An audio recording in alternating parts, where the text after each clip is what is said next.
As Aventuras de Sherlock Holmes, obra de Arthur Conan Doyle, parte 12. Se você quiser entender melhor a obra aí, é bom ouvir as partes anteriores.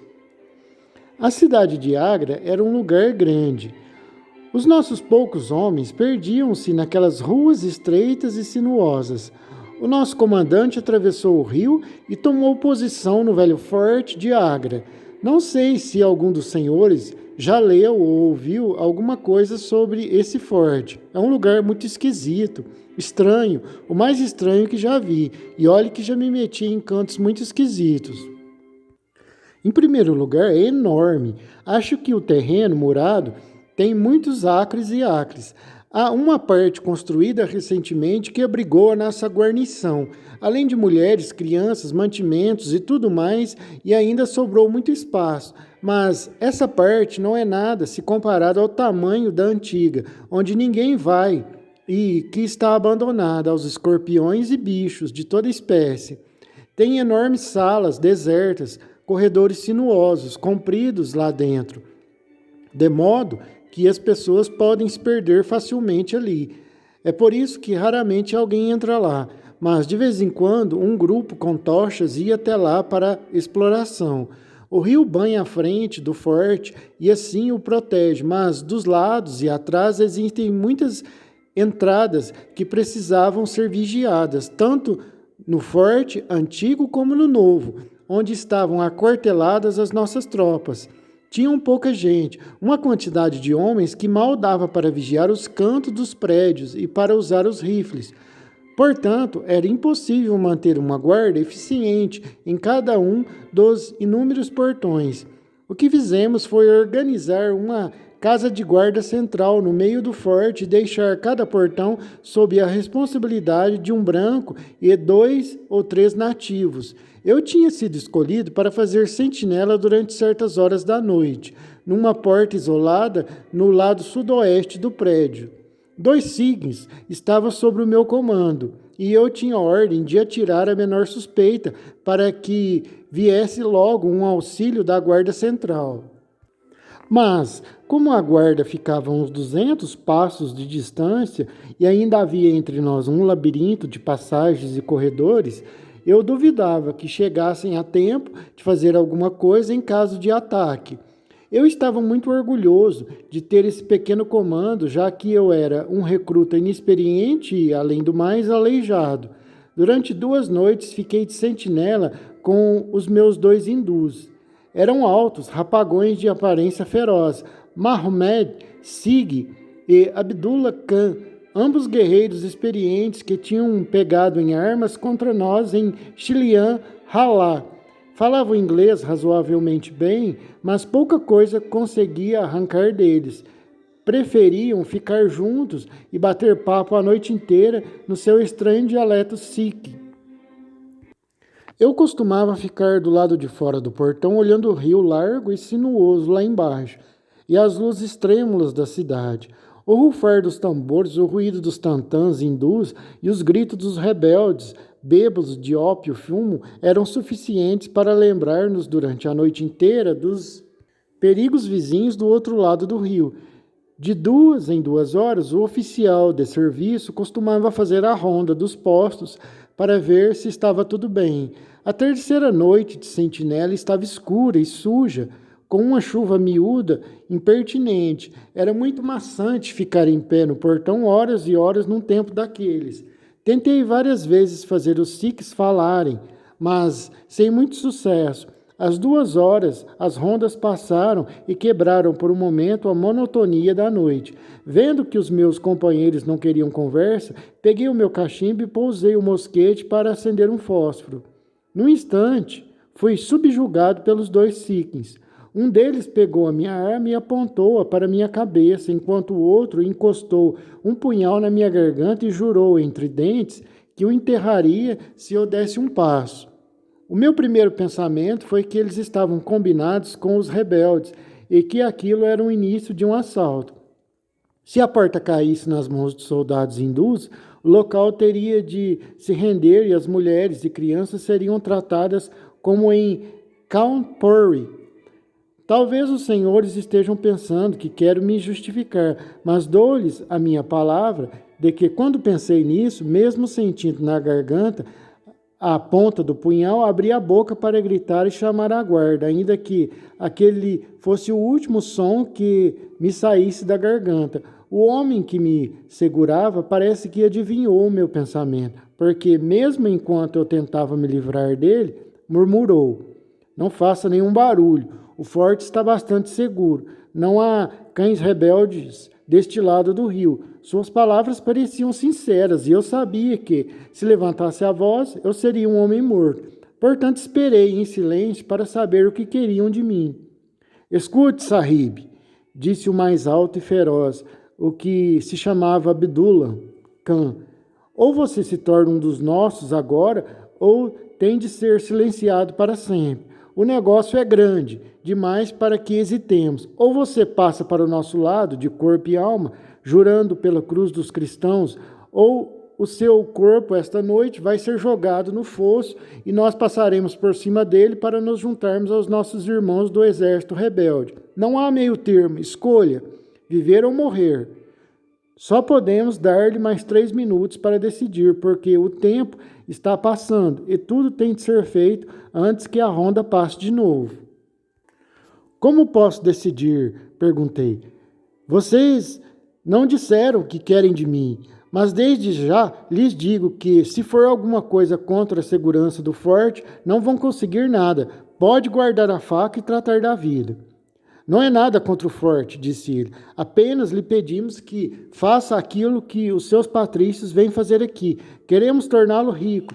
Se quiser ser um dos nossos esta noite, nós lhe juramos pela faca nua e pelo triplo juramento que nenhum sikh pode quebrar, que você terá um belo quinhão na partilha. A 4ª parte do tesouro de Agra será sua. Está bem claro?" "Mas que tesouro é esse?" "É claro que estou pronto para enriquecer, mas preciso saber o que farei para isso." "Jure então", disse ele, "pelos ossos de seu pai, pela honra de sua mãe, pela cruz da sua fé, que não erguerá a mão nem abrirá a boca contra nós, nem agora nem depois." "Pois bem, juro", respondi, "contanto que o forte não corra perigo."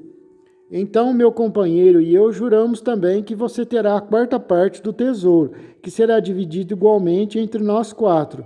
"Mas 4? Somos só 3, eu disse. "Não, Dost Akbar também deve ter a sua parte." Enquanto esperamos por ele, podemos contar a história. Mahomet Sig fica no portão a nos avisar quando chegarem. "A coisa foi assim, Sahib. Eu conto para você porque sei que um juramento obriga um ferig e que podemos confiar em você. Se fosse um hindu mentiroso, podia jurar por todos os deuses dos seus falsos templos que o seu sangue iria manchar a minha faca e o seu corpo iria acabar na água. Mas o Sikh conhece os ingleses e o inglês conhece o Sikh. Ouça o que tenho para lhe dizer. Há um Raja nas províncias do norte, que possui imensas riquezas, embora seu território seja pequeno. Ele herdou muita coisa do pai e tem conseguido juntar ainda mais, mas prefere guardar seu tesouro em vez de gastá-lo. Quando estourou a revolta, ele estava em cima do muro, de boa vontade com uns e com outros, com os soldados hindus e com os comandantes dos ingleses. Mas, em pouco tempo, ele achou que chegara o dia dos brancos, porque toda parte ele só ouvia falar das mortes e derrotas deles. Ainda assim, como é precavido, fez lá os seus planos, de modo que, independentemente do que acontecesse, pelo menos metade do seu tesouro ficaria para ele. O que era constituído de prata e ouro, ele guardou nos subterrâneos do palácio, mas as pedras mais preciosas e as pérolas mais lindas ele guardou num cofre de ferro e mandou para um servo de confiança disfarçado de mercador para o forte de Agra, para ficar ali até que a paz fosse restabelecida. Assim, se os rebeldes vencessem, ele teria o seu dinheiro, mas se fossem os ingleses, suas joias estariam salvas. Mas, dividindo assim a fortuna, ele aderiu à causa dos soldados hindus, quando sentiu que eram mais fortes. Note bem, Sahib, que ao fazer isto, o que lhe pertence passa a ser um direito daqueles que ficaram fiéis às suas ideias. Esse falso mercador que viaja sob o nome de Ahmed está agora em Agra e quer chegar até o forte. Como companheiro de viagem, ele traz o meu irmão de criação, Dost Akbar, que sabe do segredo. Akbar prometeu trazê-lo esta noite por este lado do forte, escolhido propositalmente. Deve vir por ali.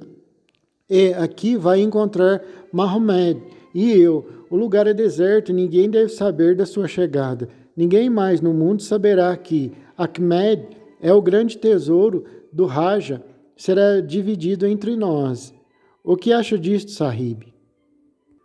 Ninguém mais no mundo saberá de Ahmed, e o grande tesouro do Raja será dividido entre nós. O que acha disto, Sahib?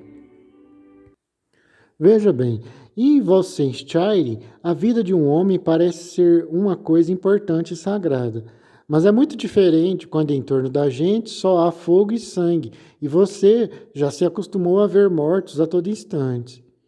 Que Ahmed vivesse ou morresse era indiferente para mim, como a luz ou o ar. Mas, ao ouvir falar do tesouro, meu coração bateu forte e pensei no que faria com ele na minha terra e como a minha gente ficaria estarrecida quando visse o vagabundo voltar com os bolsos cheios de moedas de ouro. Eu já tinha decidido. Mas Abdullah, pensando que eu hesitava, falou de novo. Lembre-se, Sahib, que se este homem for apanhado pelo comandante, será enforcado ou fuzilado, e as joias irão para o governo, e ninguém terá uma rúpia sequer. As joias ficarão tão bem conosco como nos cofres do Estado. Há o suficiente para nos enriquecer, fazer de nós chefes poderosos. Ninguém saberá de nada, porque aqui estamos afastados de todos. Diga novamente, Sahib, se devemos considerá-lo um dos nossos, ou se devemos encará-lo como nosso inimigo. Estarei com vocês de corpo e alma. Está bem, ele respondeu. Devolvem-lhe a arma, meu irmão.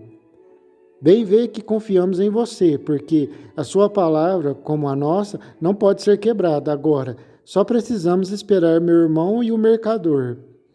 O seu irmão sabe dessas intenções? Perguntei. O plano é dele. Foi ele quem pensou em tudo. Agora vamos para a porta e dividimos a vigilância com Mahomet. A chuva continuava, porque era o começo da estação das chuvas. Nuvens pesadas e escuras cruzavam o céu e pouco se podia ver. Havia um fosso profundo bem diante da nossa porta, mas em alguns lugares a água quase secara e era fácil atravessá-la. Parecia-me estranho estar ali, com aqueles dois indianos selvagens, esperando um homem que caminhava confiante para a morte. De repente, percebi o brilho de uma lanterna encoberta do outro lado do fosso, que desapareceu atrás das trincheiras e depois apareceu de novo, vindo lentamente em nossa direção. Aí estão eles, exclamei. Deu alerta, Sahib, como de costume, murmurou Abdullah. Não devem desconfiar. Mandem-nos entrar. Não devem desconfiar. Mandem-nos entrar com eles e nós faremos o resto, enquanto você fica aqui de sentinela. Prepare a lanterna para reconhecê-lo e verificar que é realmente um homem. A luz movia-se sempre, ora parando, ora avançando, até que vimos no fosso duas figuras escuras. Deixei que descessem a ribanceira, patinhassem no atoleiro e subissem até a metade do caminho antes de gritar o alerta. Quem vem lá? Eu disse num tom meio baixo. Amigos, foi a resposta. Levantei a lanterna e projetei a luz sobre eles.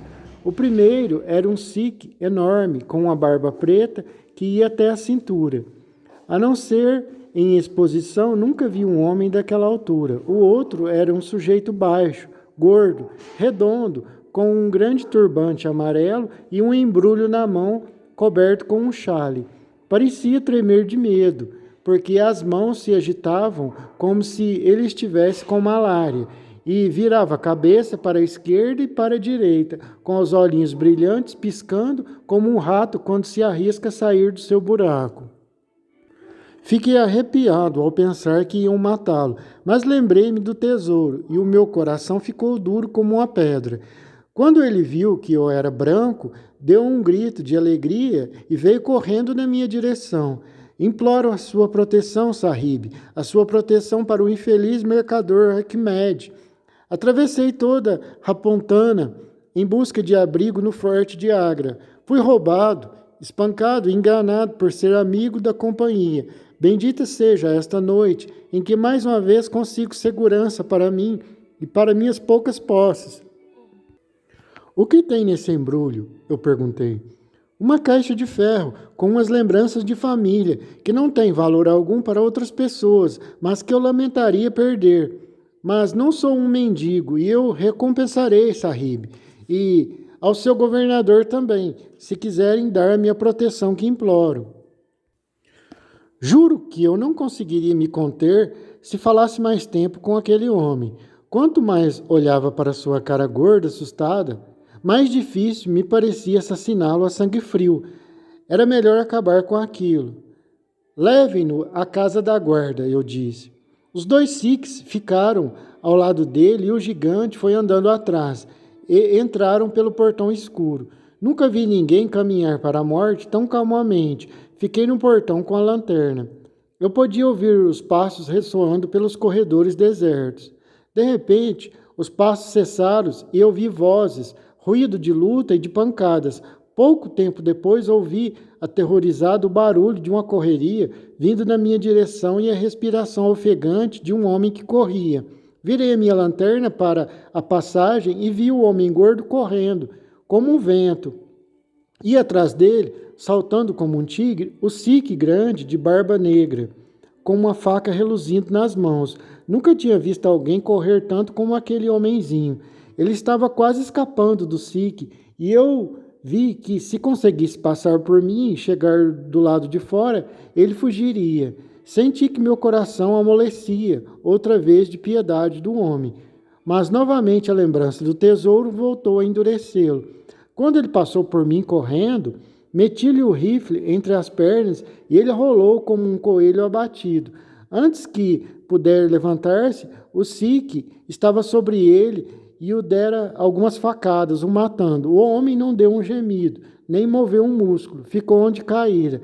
Talvez já tivesse quebrado o pescoço na queda e assim morrido. Os senhores veem que estou cumprindo a minha promessa. O que estou contando a vocês foi o que aconteceu, palavra por palavra, mesmo que seja contra mim.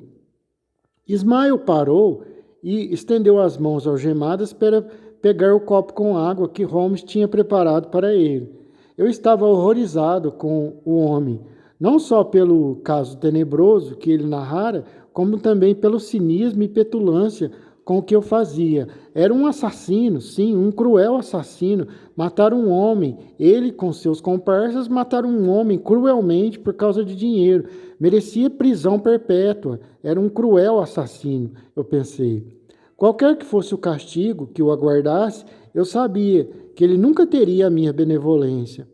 Sherlock Holmes e Anthony Jones estavam sentados com as mãos nos joelhos, profundamente interessados na história, mas as suas fisionomias revelavam o mesmo horror.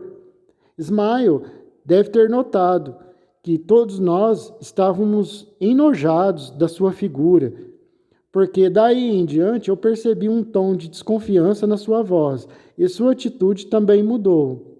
Foi tudo muito ruim, não há dúvida, continuou ele, mas eu queria saber quem no meu lugar recusaria uma parte de um tesouro, sabendo que essa recusa simplesmente significaria a sua morte. Além do mais, era a minha vida ou a daquele homem, Ahmed. Se o tivesse deixado sair, tudo teria sido descoberto e eu teria sido submetido a uma corte marcial e fuzilado, porque as pessoas não eram muito indulgentes numa época como aquela. Continue, disse Holmes secamente. Nós 3 o carregamos. Ele era muito pesado, apesar de ser baixo. Mahomet ficou em guarda na porta. Nós o levamos para um lugar previamente preparado pelos sikhs. Era um pouco distante, com uma passagem sinuosa que levava a um salão vazio com as paredes em ruínas. O chão tinha afundado num canto, formando uma sepultura natural. Atiramos o corpo do homem ali, cobrimos com tijolos soltos e quebramos em volta, arrumamos tudo e voltamos em busca do tesouro. Ele estava onde o homem o deixara cair quando fora atacado pela primeira vez. É a mesma caixa que está aí sobre a mesa. Tinha uma chave pendurada num cordão de seda.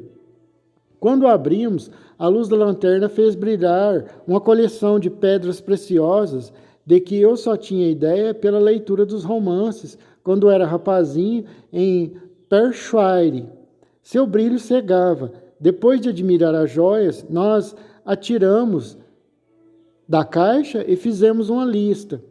Havia 143 brilhantes de primeira água, incluindo um que era chamado de grão mogol, e dizem que era o segundo maior do mundo. Havia 97 finíssimas esmeraldas, 170 rubis, alguns pequenos, 40 diamantes, 210 safiras, 61 ágatas e uma grande quantidade de ônix, olho de gato, turquesas e outras pedras preciosas, cujos nomes eu nem sabia.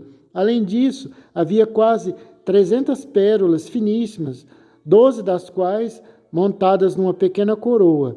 Aliás, não encontrei essas pérolas no cofre quando o recuperei. Depois que contamos a nossa fortuna, guardamos tudo de novo no cofre e fomos mostrá-lo a Mahomet. Renovamos o juramento de continuar juntos e sermos fiéis ao nosso segredo. Concordamos em esconder o cofre num lugar seguro até que o país ficasse em paz novamente, e então dividi-lo igualmente entre nós. Achamos inútil dividir naquela hora, porque se pedras tão valiosas fossem encontradas em nosso poder, provocariam suspeita. Além disso, não havia lugar no forte para guardar tudo aquilo.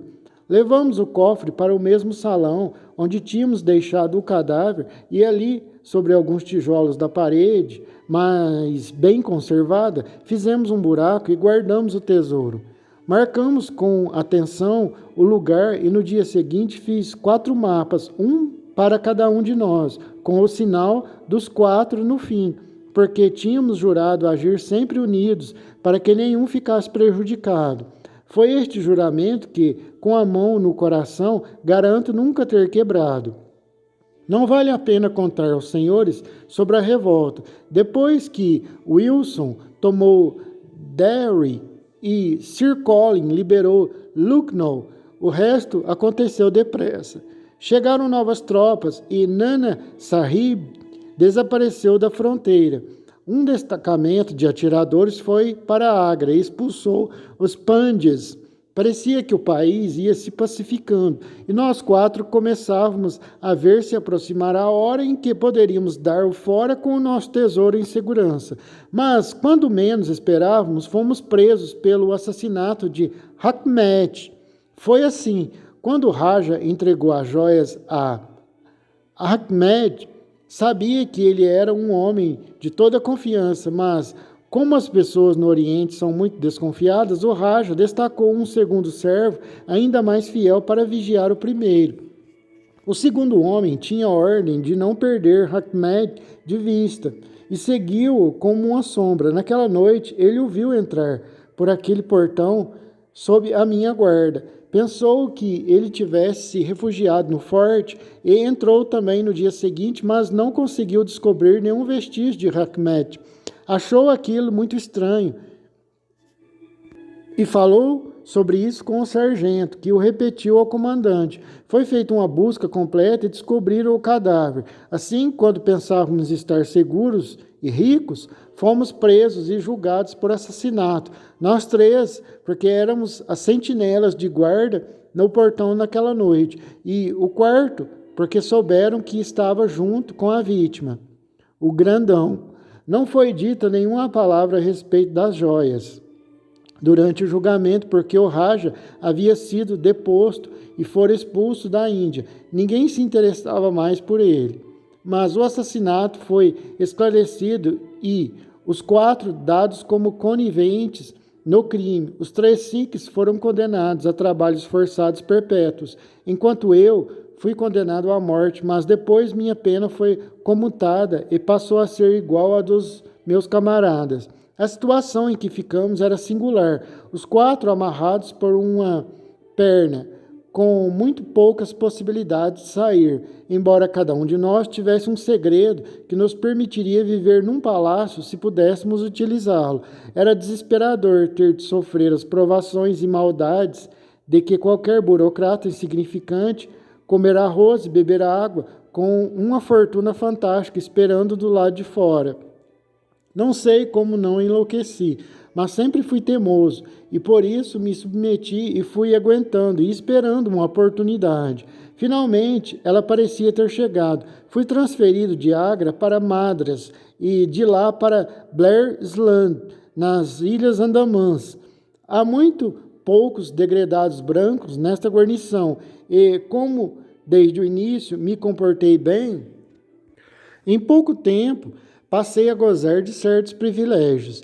Deram-me uma cabana em Hopetoun, que é um lugarejo na encosta de Mount Arriet, e muita liberdade. Era um lugar terrível, um foco de febres, em torno do qual viviam os canibais, sempre prontos a lançar uns dardos envenenados contra nós quando viam uma oportunidade.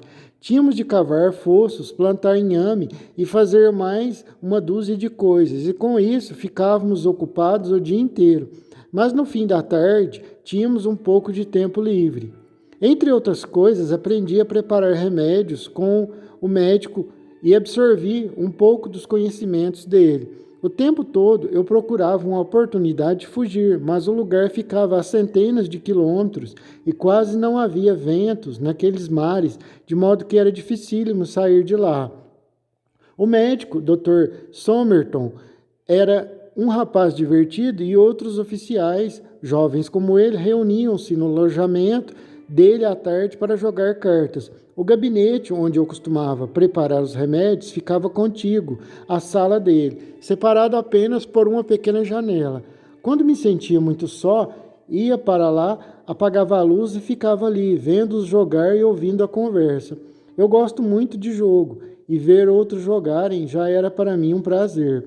Havia o Major Sholto, o Capitão Murston e o Tenente Brown, que comandavam as tropas nativas, além do médico e de 2 ou 3 empregados da prisão que se divertiam num jogo bom, astuto, mas inofensivo. Uma coisa logo me deixou impressionado. Os civis sempre ganhavam, enquanto os militares perdiam. Eu não estou dizendo que havia alguma coisa errada, mas era isso que acontecia e eu achava estranho. Esses sujeitos das prisões quase não faziam outra coisa a não ser jogar, de modo que conheciam o jogo como profissionais, enquanto os outros, que jogavam como passatempo, atiravam as cartas sem pensar muito. Noite após noite, os militares iam empobrecendo e, quanto menos tinham, mais jogavam. O major era o que mais perdia. A princípio, pagava em notas e ouro, mas em pouco tempo o ouro foi escasseando e ele passou a pagar somas grandes em notas de pequeno valor. Às vezes ganhava um pouco e criava ânimo, mas depois a sorte mudava e ele perdia ainda mais. Seu humor piorava a cada dia e ele começou a beber mais do que lhe convinha. Uma noite perdeu muito mais do que habitualmente. Eu estava sentado na minha cabana quando ele e o capitão Murston passaram cambaleando a caminho de seus alojamentos. Eles eram amigos íntimos e nunca se separavam. O major estava desesperado com os prejuízos. Está tudo perdido, Murston, ele disse quando passou pela minha cabana. Está tudo perdido. Eu estou completamente arruinado. Estou arruinado. Tolices, meu velho, disse o outro, batendo no ombro. Eu também já estive em dificuldades terríveis, mas... Isso foi tudo o que eu ouvi, mas foram bastante para fazer-me pensar. 2 dias depois, o Major Sholto estava passeando pela praia e aproveitei a oportunidade para assim falar com ele. Eu queria o seu conselho, Major, eu lhe disse. O que foi, Jonathan Smile? Perguntou ele, tirando o charuto da boca. Queria perguntar-lhe a quem deve ser entregue um tesouro escondido.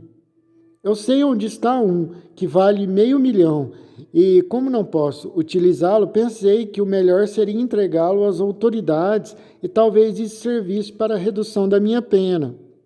$500.000, Smile, disse ofegante, olhando-me fixamente para verificar se eu estava falando sério ou fazendo alguma brincadeira. Exatamente, senhor, em joias, pérolas e todo tipo de pedras preciosas. Ele está lá esperando que alguém ponha a mão nele. E o interessante é que o dono é um fora da lei e não pode reclamar a propriedade, de modo que pertence a quem o achar. Ao governo, Ismael, ele suspirou, pertence ao governo. Mas falou isso de uma maneira indecisa e intimamente eu sabia que tinha despertado seu interesse. Então acha que devo dar a informação ao governador-geral? Perguntei com toda a calma a ele. Bem, não vá fazer isso. Não vá fazer nada com precipitação, para não se arrepender depois. Preciso primeiro saber de tudo, Ismael. Conte-me o que aconteceu. Contei-lhe toda a história, com pequenas alterações, claro, para que ele não identificasse os lugares. Quando acabei, ele ficou absorto nos seus pensamentos. Pelo tremor de seus lábios, eu via que estava sendo travada uma luta interior. Isto é um caso grave, Ismael, disse por fim. Não deve falar sobre isto a ninguém, e conversaremos em breve. 2 noites mais tarde, ele e o seu amigo Murston vieram à minha cabana já alta noite com uma lanterna. Eu quero que o capitão Murston ouça a sua história, mas diretamente de você, Ismael. Repeti o que já contara. Parece verdade, não acha? Pode haver confiança? O capitão Murston fez um sinal afirmativo. Bem, Ismael, disse o major, nós estivemos conversando a respeito, Murston e eu, e chegamos à conclusão de que este seu segredo não é um assunto do governo. Afinal de contas, é uma questão particular sua, e você tem o direito de agir como achar melhor. Resta agora saber quanto você pede por ele. Nós estamos dispostos a fazer a transação, ou pelo menos estudá-la, se pudermos chegar a um acordo. Ele tentava falar de maneira fria e se mostrar desinteressado, mas seus olhos brilhavam de cobiça e excitação. Quanto a isso, cavalheiros, respondi, também tentando mostrar frieza, mas tão entusiasmado quanto ele. Só um acordo possível para um homem na minha situação. Quero que ajudem a libertar-me e aos meus 3 companheiros. Passarão então a ser nossos sócios, e nós lhe daremos 1/5 do lote para dividirem entre si. Ora, a 5ª parte não é muito tentador. Daria 50.000 libras por cabeça. Mas como obter a sua liberdade? Bem sabe que o que pede é impossível. Nem tanto, respondi. Pensei em tudo, nos menores detalhes. O único obstáculo à nossa fuga é não podermos obter uma embarcação adequada para a viagem e provisões para tanto tempo. Há muitos iates e barcos em Calcutá e em Madras que serviriam ao nosso objetivo. Podem conseguir-nos um. Daremos um jeito de embarcar à noite, e se nos deixarem em qualquer lugar da costa indiana, terão cumprido a sua parte do acordo. Se fosse só um, seria mais fácil, ele disse. Ou tudo ou nada, respondi. Nós juramos, nós 4, sempre juntos, os 4. Como você vê, Murston, Ismael é homem de palavra, não quer trair os companheiros. Acho que podemos confiar nele. É um negócio sujo, respondeu o outro, mas, como você diz, o dinheiro vai proteger nosso trabalho. Está bem, Ismael, disse o major. O melhor é ver. Em primeiro lugar, naturalmente, precisamos verificar a veracidade da história. Diga-me onde o cofre está escondido e conseguirei uma licença para ir à Índia no navio deste mês verificar tudo. Mas devagar, eu disse, esfriando à medida que ele se entusiasmava. Primeiro preciso do consentimento dos meus 3 companheiros. Já lhe disse que tem de ser assim, ou para os 4 ou para nenhum. Que absurdo! O que esses 3 negros têm a ver com o nosso acordo? Pretos ou azuis, eu disse, são os meus sócios e continuarão sendo. Acabamos combinando um segundo encontro, do qual participaram Mahomet, Sig, Abdullah Khan e Dost Akbar. Discutimos novamente o assunto e por fim chegamos a um acordo. Combinamos dar aos oficiais plantas da parte do forte de Agra e marcar o lugar na parede onde o tesouro estava escondido. O Major Choto iria à Índia para confirmar a veracidade da nossa história. Se encontrasse a caixa, ele a deixaria lá, mandaria para nós um pequeno iate equipado e abastecido para a viagem que nos esperaria perto de Rutland Island, e com o qual seguiríamos e depois voltaria ao seu posto. Então o capitão Murston pediria licença, iria encontrar-se conosco em Agra, onde dividiríamos o tesouro e ele levaria o seu quinhão e o do Major Choto. Tudo isso foi selado com os juramentos mais solenes que a mente podia imaginar e os lábios podiam pronunciar. Passei noite toda fazendo as 2 plantas que ficaram prontas de manhã e foram assinadas com o sinal dos 4. Eu já estou cansado. Eu já estou cansando vocês com a minha longa história. E sei que o meu amigo Jones está impaciente para trancafiar-me na cela. Encurtando a história, o vilão Choto foi para a Índia e nunca mais voltou. O capitão Murston mostrou-me o nome dele numa lista de passageiros de um vapor que partiu pouco tempo depois. Morrera um tio dele, deixando-lhe uma fortuna, e ele abandonou o exército. Foi assim que tratou daquela maneira 5 homens que confiaram nele. Murston foi pouco tempo depois a Agra e confirmou o desaparecimento do tesouro. O velhaco tinha-o roubado e não cumpriu as condições em troca das quais nós lhe tínhamos vendido o segredo. A partir daí passei a viver para vingança. Pensava nele dia e noite. Tornou-se uma obsessão para mim. Não me importava com a lei, nem com as galés. Fugir, encontrar Choto, apertar-lhe o pescoço era o meu único pensamento. Até o tesouro de Agra passara a ser secundário. O principal era me vingar de Choto. Já me propus a muita coisa na minha vida e sempre levei o meu objetivo até o fim. Passaram-se anos enfadonhos até que chegasse o meu dia. Eu disse a vocês que tinha aprendido algumas noções de medicina. Um dia, o Dr. Somerton ficou de cama, com febre, e um nativo foi agarrado na floresta por um bando de forçados. Estava à morte e tinha fugido para um lugar isolado. Um dia, o Dr. Somerton ficou de cama com febre e um nativo foi agarrado na floresta por um bando de forçados.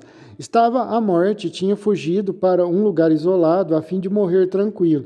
Tratei dele, embora fosse peçonhento, feio, como uma cobra, e ao fim de alguns meses ele estava bom e já andava. Ele desenvolveu uma espécie de afeição por mim. Não tinha vontade de voltar às suas florestas e ficava sempre rondando a minha cabana. Aprendi a falar um pouco o seu dialeto, e isto fez com que ele gostasse ainda mais de mim. Tonga era este o seu nome. Era um ótimo marinheiro e tinha uma canoa grande.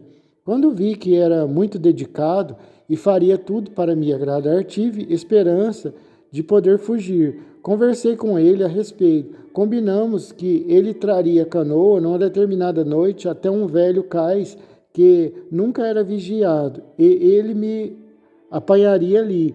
Recomendei que trouxesse várias cabaças de água e uma porção de inhames, cocos e batatas doces.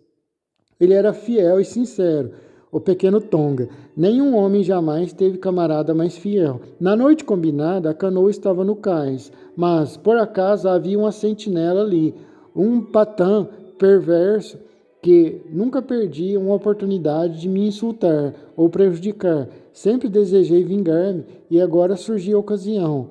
Era como se o destino tivesse posto no meu caminho naquela noite para que eu vingasse antes de ir embora da ilha. Ele estava na praia de costas para mim com a carabina no ombro. Eu olhei em volta procurando uma pedra para dar-lhe na cabeça, mas não achei. Então tive uma ideia singular que me indicou onde eu poderia obter uma arma.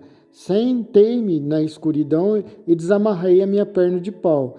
Em 3 pulos estava perto dele, que ainda tentou pôr a carabina em posição de tiro, mas eu dei-lhe uma pancada em cheio que ele afundou o crânio. Vocês podem ver que a madeira ficou até rachada. Caímos juntos porque eu não consegui equilibrar-me, mas quando me levantei, ele estava morto. Saltei para a canoa e em 1 hora estávamos em alto mar. Tonga tinha trazido tudo quanto possuía, armas e deuses. Entre outras coisas, tinha um arpão comprido de bambu e algumas esteiras de coco de Andamã, que usei para fazer uma espécie de vela.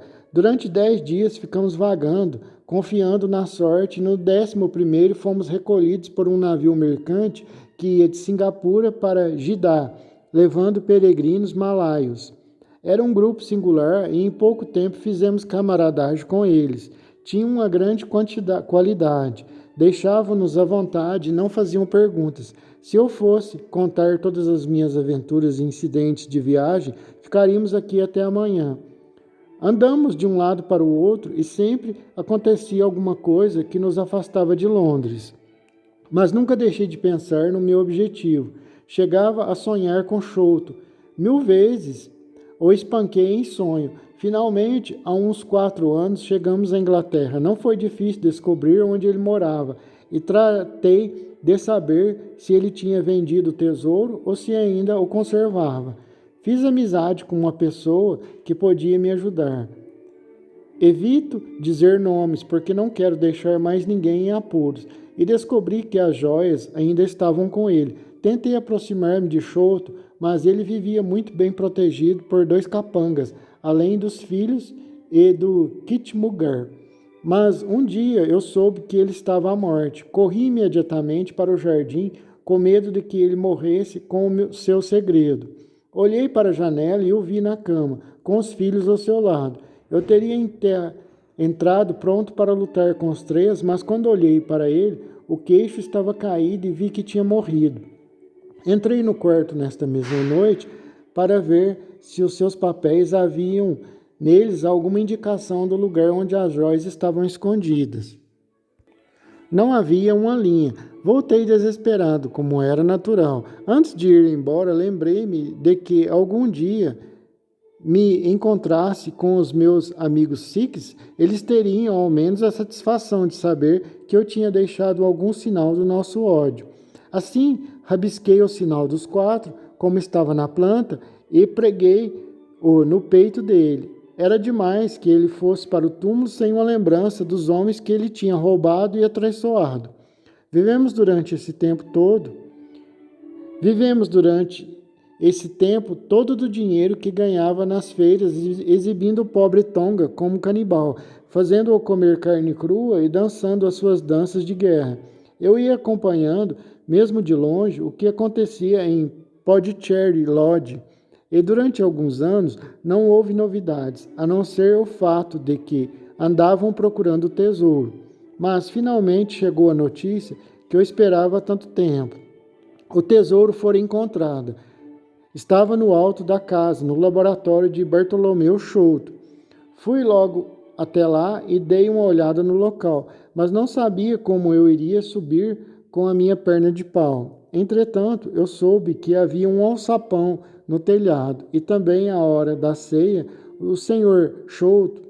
Achei que podia servir-me de tonga, levei-o comigo e também uma corda comprida que ele enrolou na cintura. Ele subia como um gato e, num instante, entrou pelo telhado. Mas, por azar, Bartolomeu Chouto ainda estava no quarto e Tonga achou que matá-lo era uma atitude muito inteligente, porque, quando subi pela corda, encontrei-o todo espertigado, orgulhoso como um pavão. Ficou espantadíssimo quando bati nele com a corda e o censurei pela sua sede de sangue.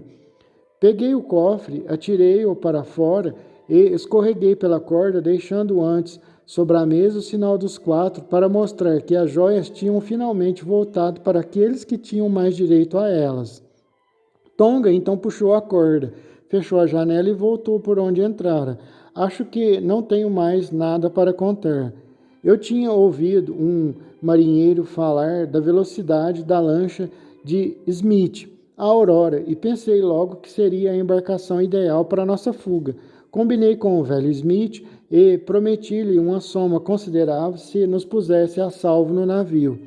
Ele desconfiou de que havia alguma coisa suspeita no caso, mas não sabia do que se tratava. Tudo isto é a verdade. E se a contei não foi para diverti-los, porque, afinal de contas, me apanharam, mas por achar que a minha melhor defesa é justamente não ocultar coisa alguma, mas fazer com que todos saibam como fui ludibriado pelo Major Souto e que sou inocente no caso da morte do filho dele. Um relato notável, disse Sherlock Holmes, uma conclusão conveniente para um caso extremamente interessante. Não há nada novo para mim na última parte da sua narrativa, a não ser o fato de que trouxe sua própria corda. Não sabia disto. A propósito, eu esperava que Tonga tivesse perdido todos os dardos envenenados, mas ele conseguiu atirar um contra nós no barco. Ele perdeu todos, realmente. O único que restou foi o que estava na zarabatana. Ah, claro, não tinha pensado nisso, disse Holmes. O degredado perguntou gentilmente a Holmes se não queria interrogá-lo sobre algum outro detalhe. Obrigado, acho que não, respondeu o meu companheiro. Bem, Holmes, disse Anthony Jones, você é um homem que merece condescendências. Todos nós sabemos que você é um grande conhecedor do crime, mas dever é dever, e eu já fui longe demais fazendo que você e o seu amigo me pediram. Eu me sentirei mais tranquilo quando o nosso contador de histórias estiver trancafiado na cela. O cabriolé está esperando e 2 agentes estão lá embaixo. Agradeço-lhes muito a ajuda. Naturalmente, serão necessárias no julgamento. Boa noite. Boa noite, cavaleiros, disse Jonathan Smile. Passe na frente, Smile, ordenou Jones quando saíram. Tomarei cuidado para que você não me bata com a sua perna de pau como fez com o sujeito da Ilha Andaman. Aí está o fim do nosso pequeno drama, observei depois de pensar um pouco em toda aquela história estranha. Receio que seja a última oportunidade de estudar de maneira prática os seus métodos. A senhorita Murstow concedeu-me a honra de me aceitar como futuro marido. Holmes rosnou sombrio. Eu também já receava isso, Watson, mas não posso felicitá-lo. Fiquei um tanto magoado com o que me disse Holmes e lhe perguntei, tem algum motivo para não gostar da minha escolha? Não tenho motivo algum. Acho que ela é uma das moças mais encantadoras que conheci e que foi muito útil nesta questão. Teve uma intuição decisiva, e a prova disso foi o cuidado com que conservou a planta de Agra e a separou dos outros papéis do pai. Mas o amor é uma coisa emocional, e tudo que é emocional opõe-se à frieza, à razão, que eu coloco acima de tudo, Watson. Eu não me casarei nunca, a menos que perca a razão, claro. Acredito, disse eu sorrindo, que a minha razão sobreviverá à prova. Você parece cansado. Isto é a reação a essa tensão. Vou ficar mole como um trapo durante uma semana. É extraordinário como aquilo que em outro homem eu chamaria de preguiça pode se alternar com seus acessos de esplêndida energia e vigor. É verdade, Watson, ele respondeu. Tenho tendências de um refinado vadio e também as de um sujeito ativíssimo. Penso com frequência nestes versos de Goethe, versos em alemão.